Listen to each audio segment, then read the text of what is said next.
mukha eh. Kaya hindi tumama eh. Ha? Ngayon po, alis muna tayo dito. Ha?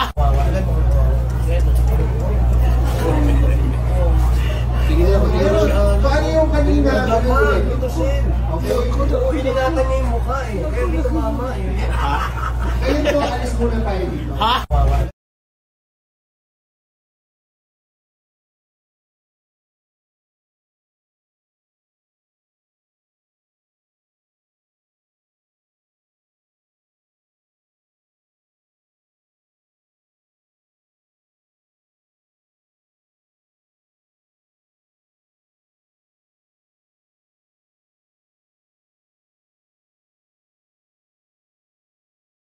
Okay guys, mabuhay maligayang pagbabalik sa aking YouTube channel. Ayun, up to now, actually habang bino-voice over ko ito, waiting pa rin ako kay RJ, ang personal assistant ni Alan K or ni Mrs. Kasi nga 'di ba, yung nangyaring sa kanya ganyan. Na actually nasa Bacolod sila ngayon para sa Mascara Festival. Of course, kasama rin si former Senator Tito Soto, and of course the tandem of Wally Bayola and Jose Manalo. So, nakita na natin yung mga ibang pictures na magkakasama sila. At yun nga, no, actually, karamihan dito, kanya-kanyang day yan eh. So, ngayon talaga yung kila Alan K. Tapos may mga iba pang event yan after. So actually, naka-attend na ako ng Mascara Festival noon at napakasaya, talagang very colorful, pero ang tagal na nun, dekada na, so nakakamiss din pumunta dyan. So, ayun, nakita lang natin to sa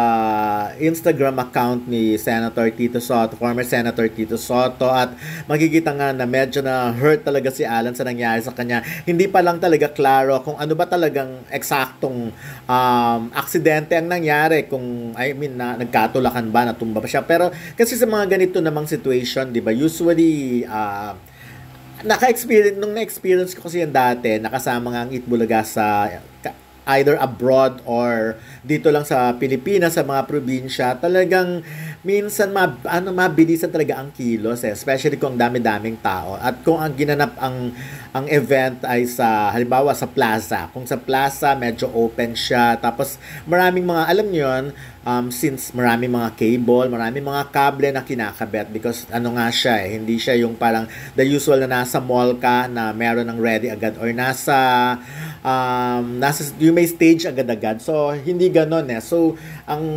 tingin ko baka yun nga yun, nangyari yan sa either natapilok or but anyway, ipa-follow up ko na lang kung ano pa man ang mga chika, kasi nga waiting pa rin ako kay RJ sa kung ano pa talaga nangyari siguro. Pero nakita naman natin, di ba, hindi naman masyadong malala. Although malala na yan para kay Mrs. Siyempre, magigita hurt na hurt talaga siya. At least yung siko lang niya yun nga ang ginawa niyang pantukot, kaya yun ang nasugatan.